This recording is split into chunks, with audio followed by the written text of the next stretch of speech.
El agua cristalina que corre por ríos y arroyuelos no es solamente agua, representa también la sangre de nuestros antepasados. Cada reflejo fantasmagórico en las claras aguas de los lagos cuenta los sucesos y memorias de las vidas de nuestras gentes. El murmullo del agua es la voz del padre de mi padre. Ustedes deben recordar y enseñarles a sus hijos que los ríos son nuestros hermanos y que también lo son suyos, por lo tanto, deben tratarlos con la misma dulzura con que se trata a un hermano.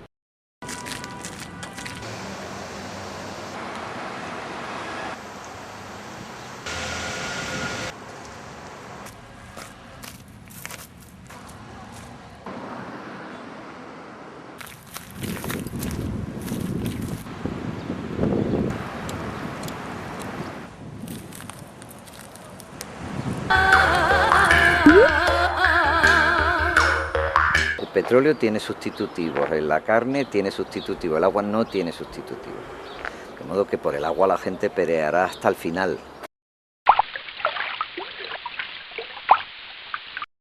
Primero hay un problema de cantidad, que estamos consumiendo ya bastante más agua de la que realmente deberíamos consumir. Hay una distribución desigual, donde hay más población hay menos agua y donde hay menos población hay más agua.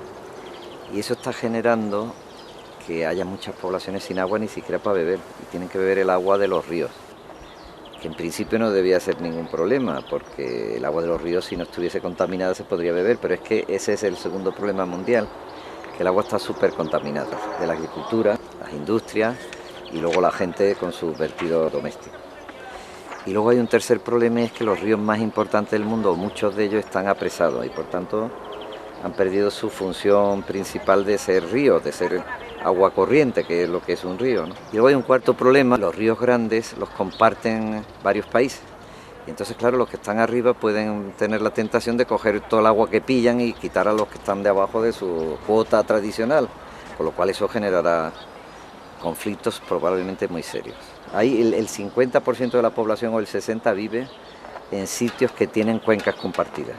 Y se habla por eso en estos momentos de las guerras del agua. Se dice las guerras futuras serán guerras del agua.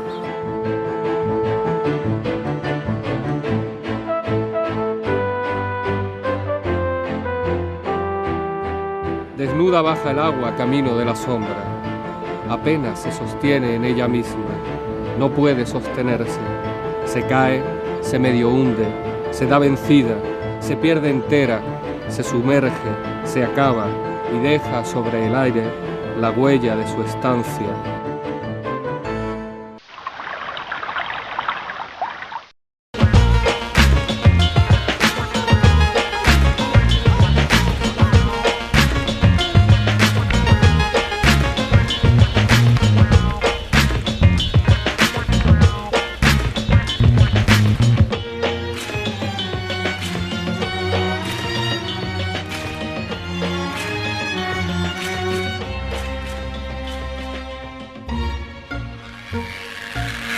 Es una escasez relativa, es una escasez derivada de la enorme cantidad de demanda que tenemos, porque la escasez es el balance entre el recurso disponible y la demanda. Puede haber muchos recursos, pero si la demanda es mayor todavía, hay escasez.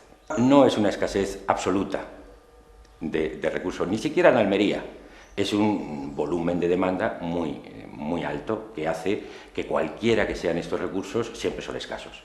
Porque por otra parte hay una espiral de crecimiento de esos recursos y cualquier cantidad de nuevo recurso disponible agua que se genera, es decir, de nueva posibilidad de sacar agua de la naturaleza, de los sistemas naturales, inmediatamente es absorbido. Claro, la mayor parte de esta cantidad se emplea en actividades productivas, evidentemente absorben una cantidad desproporcionada del recurso y generan una espiral de escasez. Cuando hablan de déficit hídrico es lo que al agua que hace falta, nosotros decimos la carta de los Reyes Magos, porque son solicitadas por constructoras, porque dicen que hace falta agua para seguir urbanizando. Entonces nosotros planteamos que eso es una mentira y eso es una sobreexplotación de los recursos naturales.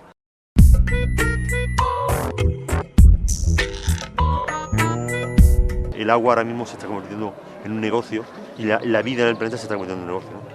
Si nosotros proteger y conservar la naturaleza es un triunfo, es que hemos perdido el sentido.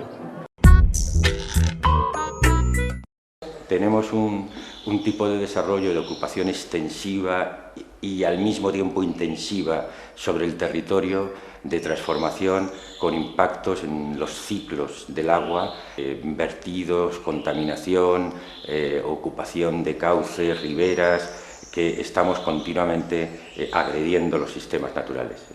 Tenemos en Málaga un modelo de desarrollo especulativo. El tema que está pasando ahora mismo en el mundo, que estamos viviendo en la época de la globalización capitalista, que es un sistema que necesita crecer para poder sobrevivir, por las malas y por las buenas, ¿no?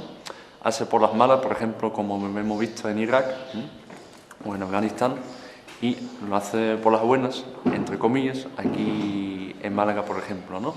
En Málaga los proyectos especulativos se presentan como si fuese en el nombre del progreso, de los puestos de trabajo, del empleo. Todo lo que está pasando en Málaga está pasando en otras partes del mundo. Lo que pasa es que en cada parte del mundo se manifiesta de otra forma, ¿no? En Irak o puede ser el petróleo, en Afganistán el oleoducto, un gasoducto. En otros países como Kurdistán los recursos hídricos. Aquí en Málaga ahora mismo son lo que quiere apoderarse como recursos naturales, pues los sitios más privilegiados y también los recursos hídricos. Consideramos que detrás del negocio del agua hay otro mucho más negocio. Entonces, si la administración pone dinero público para crear presas, y esas presas se utilizan, y esa agua envasada de esas presas se utilizan para regar campos de golf y para hacer urbanizaciones, evidentemente está fomentando que dinero de procedencia ilegal sea un reclamo, ¿no? El 75% de la Costa del Sol está urbanizada. Marbella no tiene el 100%, pero es porque tiene un 15% de su término municipal hecho como campo de golf. Como la costa está agotada, pues se va desplazando hacia el interior. Ahora mismo en Málaga tenemos 50 campos de golf, mayormente en la costa, y están proyectando 60 campos de golf más, mayormente hacia el interior. Cada campo de golf va acompañado de una macro-urbanización que puede ser de 2.000, 3.000 casas. Y si a eso también se le mete el tema de hacer autovías para que se puedan construir dentro del interior y que penetre rápido por las vías de comunicación. Ahora Málaga tiene una población censada de unos 1,5 millones, puede llegar a unos 5 millones de aquí a 10 años. El problema que es que los campos de golf y urbanizaciones pues conllevan un destrozo enorme, pero también necesita una infraestructura secundaria en forma de autopistas, carreteras, presas a la base del agua, centrales térmicas. La administración apuesta por hacer canteras que son necesarios, esos áridos, para el tema de la construcción, y si hace un aumento de población se hacen una térmica para generar electricidad, pues estamos hablando que el agua es un recurso imprescindible para la especulación y por lo tanto el gobierno o los gobiernos están haciendo con dinero público especulando. A su vez está generando más destrucción todavía. Aquí al entorno de Ronda, hacer una pista de alta velocidad con un hotel de no sé cuántas estrellas, 2 campos de golf, que son atractores, no son negocios en sí mismos, son atractores de urbanismo, para hacer en mitad de una reserva de la biosfera como la reserva de la Sierra de las Nieves, pues un lugar de especulación urbana. Yo creo que ese es un cáncer que no podemos permitir que se exporte, que esos mismos intereses acaben también a través de esa dinámica de desordenación territorial y de especulación urbanística con los patrimonios de interior, los patrimonios de este país que son abundantes, no solo en el tema del agua, estamos hablando de territorio. Los daños ambientales en los campos de golf son, primero, el gasto del agua. Consumo la misma cantidad de agua que una población de 15.000 habitantes diariamente. Utiliza muchos pesticidas, plaguicidas, herbicidas, para que solamente crezca la hierba más fina. Estos agentes químicos acaban en el subsuelo y acaban contaminando los acuíferos. Aunque legalmente se están declarando como proyectos de interés públicos, no lo es, sino es una forma de privatizar un espacio público, ¿no? El tema también es los campos de golf destrozan importantes zonas naturales. Tenemos muchos proyectos de campos de golf en sitios muy privilegiados, que puede ser encinares, sitios con alto valor paisajístico, que lo van a arrasar, y de un bosque mediterráneo se quedan a lo mejor 4 o 5 arbolillos. Nunca se construye un campo de golf para tener un campo de golf nada más, sino el beneficio está en la urbanización. El campo de golf es la excusa legal para poder hacerlo en suelo rústico, en suelo no urbanizable. Imagínate un pueblo de 3.000 habitantes, lo primero que pasa es que sube el precio del suelo y con eso el precio de la vivienda. Se llega al final a una situación donde la gente joven de la población pues no tiene posibilidad de hacer una vivienda en su propio pueblo. Y los agricultores pues no pueden tener acceso a la tierra para empezar como agricultor joven. La gente también va vendiendo sus terrenos, cada vez hay menos terreno agrícola. Cada vez vemos que la pequeña agricultura desaparece y las tierras van a quedar en manos de grandes empresas agrícolas. Muchos de estos proyectos de campos de golf y urbanizaciones pues tienen centros comerciales. En el momento que se instala un centro comercial, pues los negocios locales pues se tienen que cerrar, ¿no? Porque no pueden compartir ni trabajar en las condiciones que están trabajando los centros comerciales, que son multinacionales. Los puestos de trabajo que da un campo de golf son muy pocos. Un campo de golf es una extensión muy grande y lo están manteniendo entre 2 o 3 personas. 4 como máximo. Luego el trabajo que está generando los centros comerciales o las urbanizaciones son trabajos precarios, en condiciones mal pagados, con contrato basura, y encima los negocios locales se tienen que cerrar.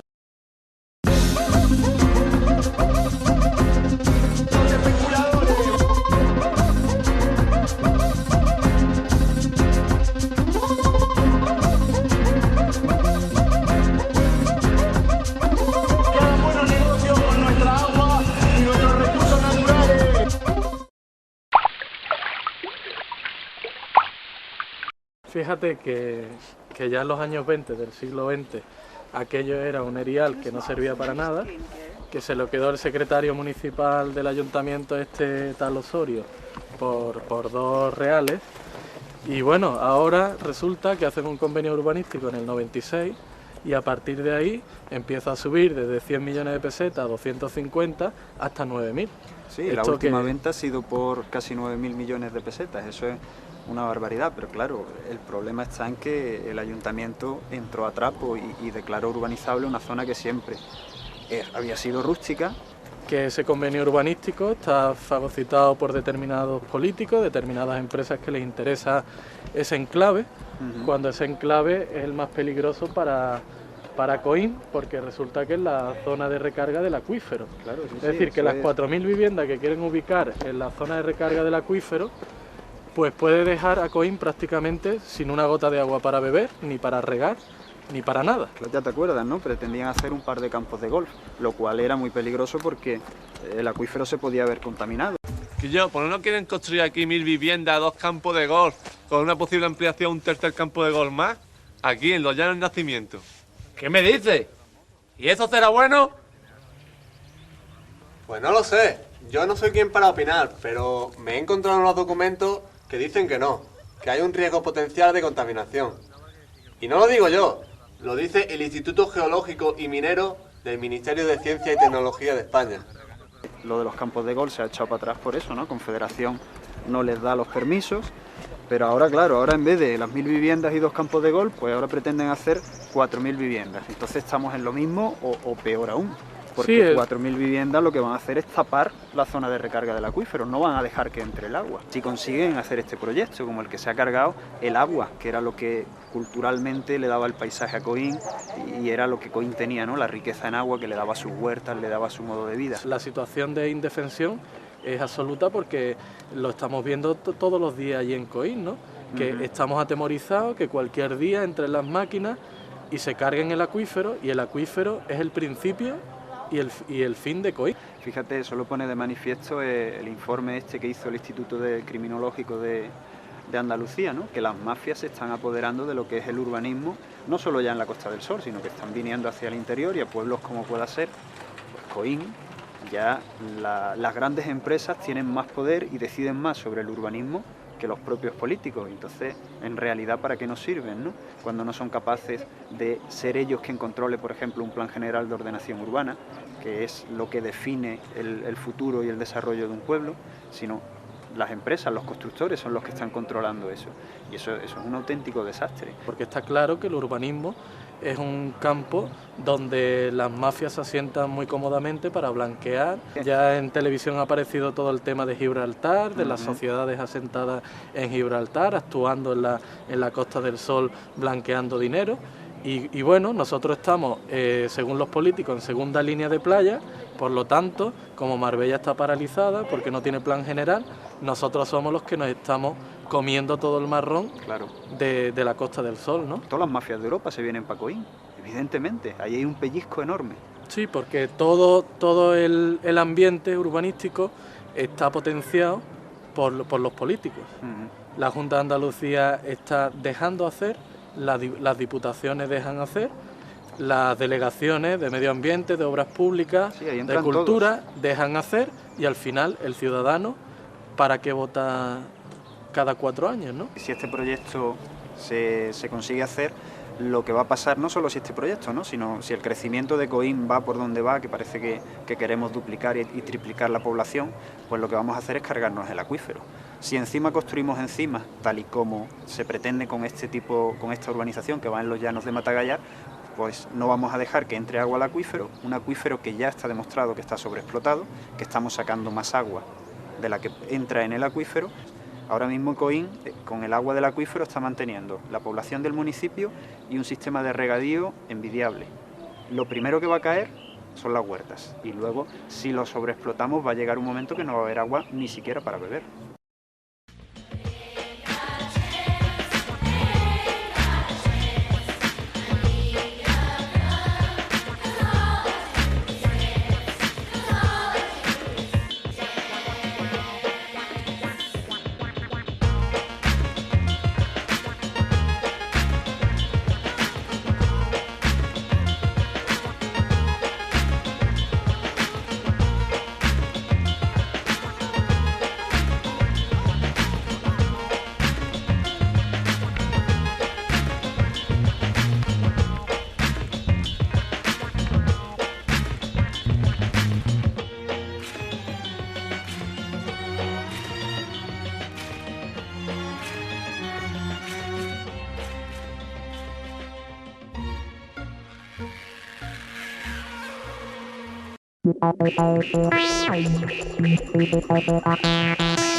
Este proyecto, los alcaldes y los políticos, incluso la Junta de Andalucía, lo están vendiendo como el futuro, el progreso, los puestos de trabajo, ¿no?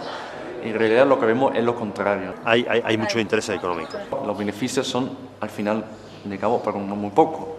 Para el terrateniente de turno, el alcalde de turno o el político de turno que llena su bolsillo con los convenios urbanísticos. Y los alcaldes, independientes de su color político, que entren en este juego, ¿no? El gobierno está facilitando que las mafias se vayan implantando en la costa y en el interior de la provincia de Málaga. Entre los políticos y las mafias, la posible relación que hay es que las mafias se apropian de los políticos, es decir, los corrompen, porque es que además es muy fácil, ¿no? Y quien se mantiene en política es porque es capaz de tragar con esas cosas. Vemos como el alcalde local, desde su puesto representante de su pueblo, se está convirtiendo en representante de la Unión Inmobiliaria, que le toca la puerta y que, aunque no podemos mostrar, pues seguramente le pone un buen cheque debajo de la mesa. Situaciones como las de la costa mediterránea o la costa atlántica son escandalosas, son de juzgados, están en los juzgados, están en las denuncias de los defensores del pueblo. Es el orden del interés especulativo o del interés de los grandes grupos de presión, ¿no? Estamos matando, hemos permitido matar de éxito a nuestra costa mediterránea, y cuando ya se acaba el terreno materialmente donde especular en la costa, se incorpora ese mismo modelo especulativo al interior.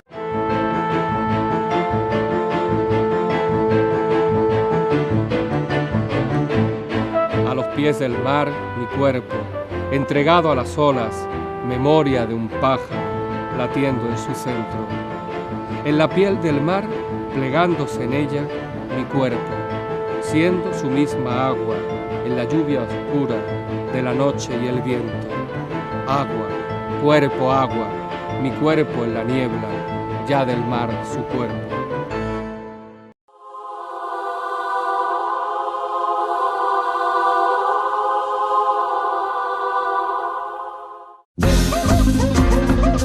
Pantano,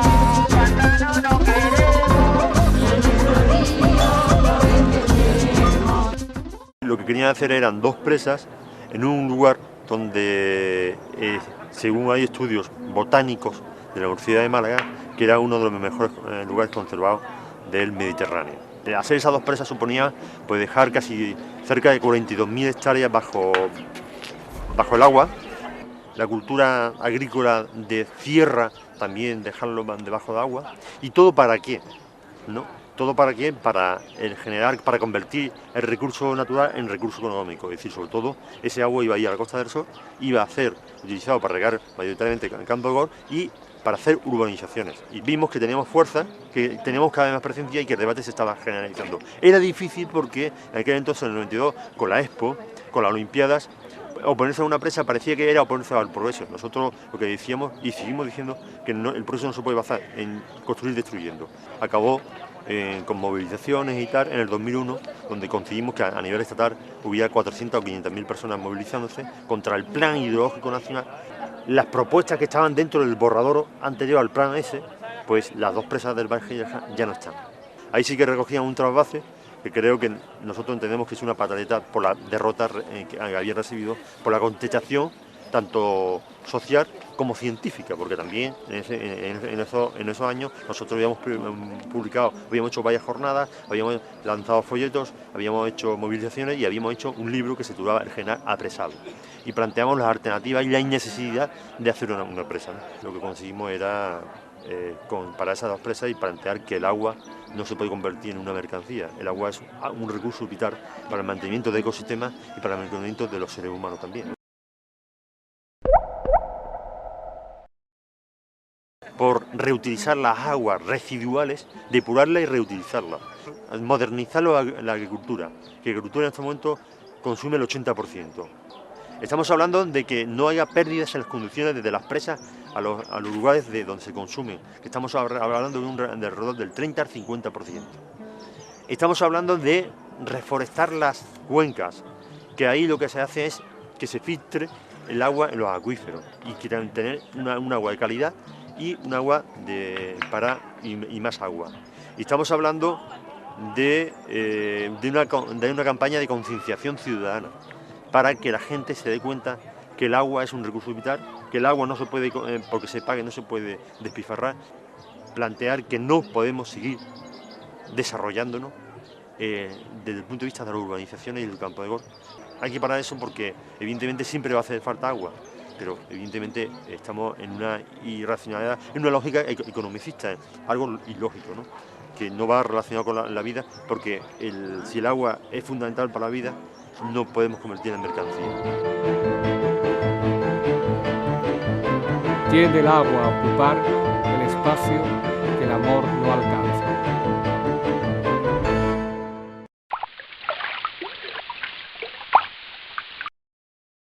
Hoy en día sabemos que para que haya abastecimientos seguros y fiables y con garantía es imprescindible tener ecosistemas acuáticos sanos, que lo que somos es fruto de siglos de intervención sobre el agua. Nuestros regadíos, nuestras ciudades, nuestras actividades económicas de todo tipo, culturales, se basan en una transformación del medio. Sigue habiendo conflictos, sigue escaseando el agua cada vez está más deteriorada, no hay fuentes potables, se han perdido los espacios de memoria colectiva, una buena calidad de los ríos, de los manantiales, de las fuentes, es expresión de un territorio sano. Y hay que devolver espacio a los ríos.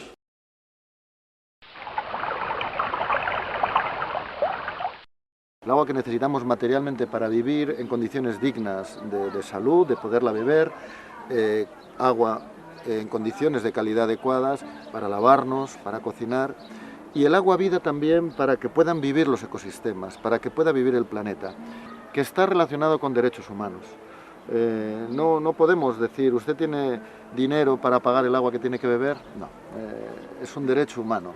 No podemos decir, usted tiene dinero para pagar un río en donde no estén muertos sus peces. No podemos decir que los ríos de la gente pobre van a ser ríos contaminados y los ríos de la gente rica que paga por ello van a ser ríos saludables. Tenemos, por ejemplo, el agua urbana, el agua que recibimos en nuestros grifos, que más allá del derecho humano es un derecho ciudadano. Y yo me resisto a que se privatice eso, me resisto a pasar de ser ciudadano a ser cliente. Y por último, el agua, negocio legítimo. El agua para producir economía, para producir agricultura, para producir turismo, para producir industria. Pero el agua, ese agua suele estar relacionada con intereses privados, legítimos tal vez, pero que no son ni derecho humano ni derecho ciudadano. Es el agua negocio, que es la que consumimos con mayor amplitud. Más del 70% del agua que usamos, sacamos de nuestros ríos y de nuestros acuíferos, es agua negocio. Y por tanto ahí sí que tiene que haber racionalidad económica. No podemos decir, no, que pague el Estado lo que yo necesito para hacerme rico. No, hay como mínimo hay que pagar, como dice la Directiva Europea, lo que cuesta a todos llevar el agua de un sitio a otro, ponerla a disposición de aquella persona que va a usarla para hacer negocio. Y por último, el agua, negocio ilegítimo. El agua que sobreexplota un acuífero para hacer más rico a determinadas personas, el agua que contamina un acuífero o un río. No permitir que en nombre del desarrollo económico se fomente la corrupción, el desgobierno y la destrucción de nuestros ecosistemas, desde regadíos ilegales, urbanizaciones ilegales, campos de golf a menudo ilegítimos o ilegales incluso.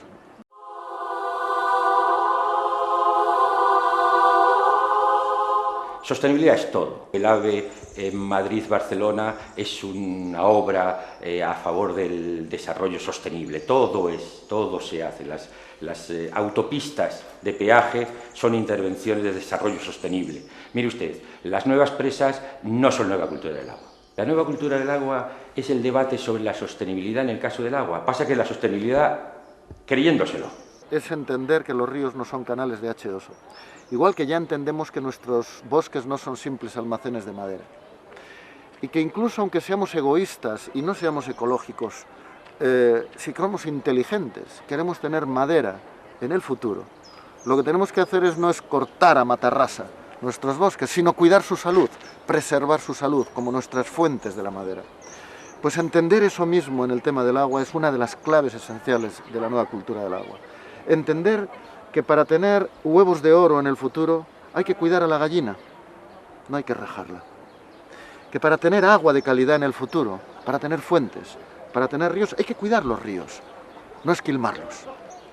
Es reivindicar y poner de alguna manera los derechos de ciudadanía al agua, al paisaje, al medio ambiente, como claves. Ponerlas por delante de ese mal entendido desarrollo económico que en el fondo es la política económica del tiburón. Muerde y marcha.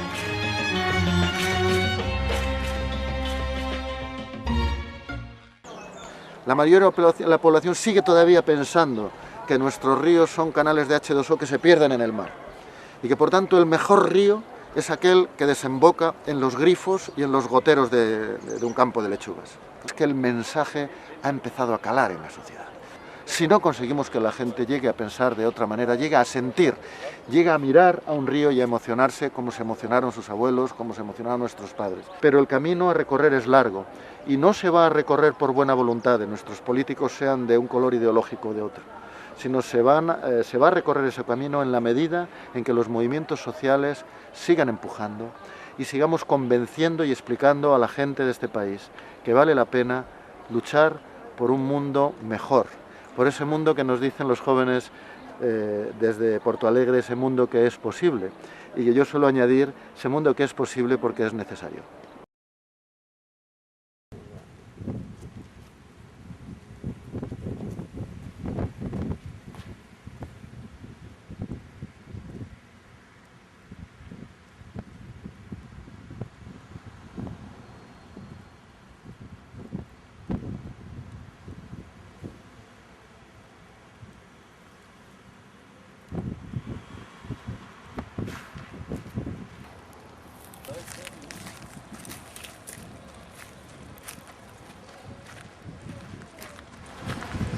Vaya, una alegría del río, ya lo ves.